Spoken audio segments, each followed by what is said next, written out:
Alright. Well, time to start, well, one of my new things.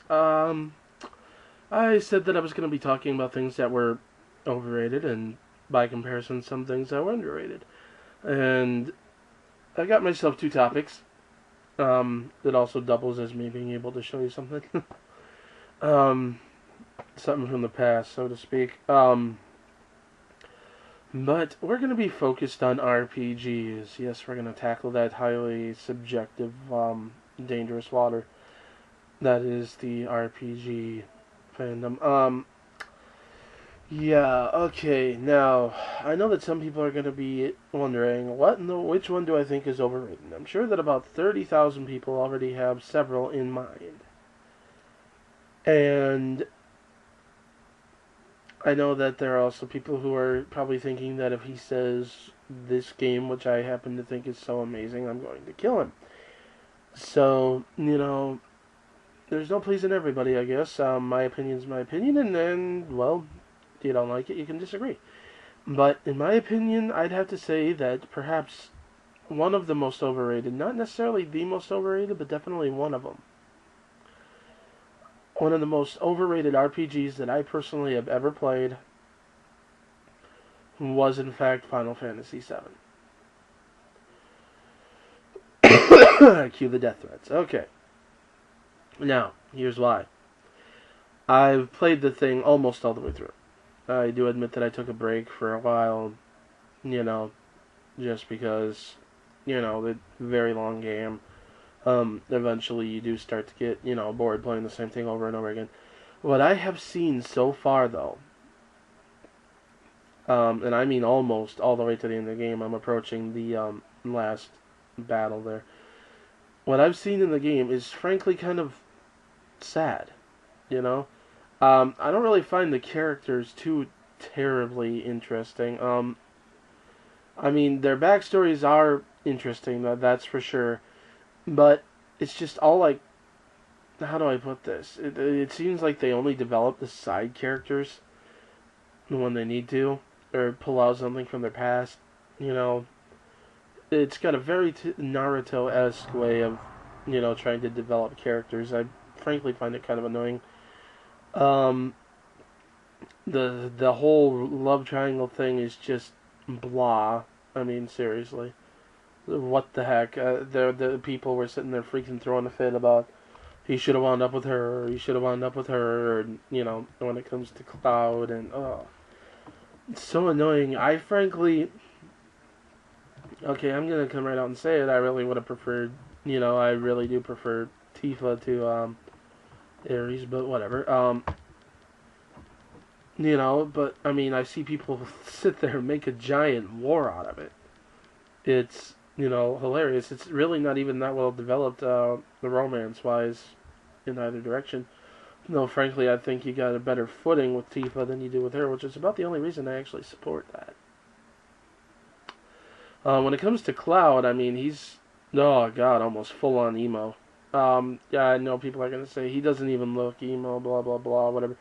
You don't have to have an emo look to be emo. He does have a quasi-emo look, though, you have to admit. But, is he emo in the traditional scene sense? No. Is he emo in his attitude, though? Oh, he gets there. And this is a case where I genuinely believe that the movie Advent Children was a ton better than the game, especially when it comes to Sephiroth. I mean, Sephiroth, oh my god. You can sum him up in two words. Mommy issues. I mean, really. It's just out of this world nuts. I mean, everywhere you go, people like to think of him as such a, badass villain, and so intimidating. I played that game, I could not figure out for the life of me why. I see him in Kingdom Hearts. He is. I see him in the movie. He fairly well is. I see him in Dissidia. I see him in other media. And he is. But when I see him where he was conceptualized, where he showed up in Final Fantasy VII, oh my god, he is frankly lame. I'm sorry. It just, I don't know. very disappointing compared to what I've seen over here. Now, I'm not going to say that this game isn't fun to play. The battles are fun. It is still a fun game. I just don't think that it's got the near godlike status that people award it. Frankly, I find Final Fantasy IX to be a lot better. Characters develop at a much more natural pace and much more interesting. Um, that's my opinion, though. So, whatever. But this, what I'm about to show you here, this is quite possibly the most underrated RPG of all time. And you know what? I don't think I'm going to quite tell you what it is yet. I am going to tell you about it, though. And I got it right here. The thing about this game, though, is that it was... When I first played it, I wasn't sure what to think. I was relatively new to RPGs at the time. I had played Final Fantasy IX, and I was frustrated. Because, see, I had borrowed it from a friend. And my friend lent me discs 1, 2, and 4.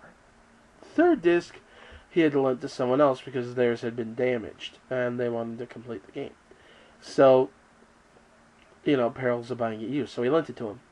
Well, thing is, I kept asking and asking and asking and asking, do we have, do you have disc 3 back yet? Do you have disc 3 back yet? He kept having to say no, no. And I was getting frustrated. So I saw this game at Walmart at the time for only $20. I figured, okay, well, it looked interesting. I figured I'd give it a whirl. I wasn't really expecting too terribly much from it.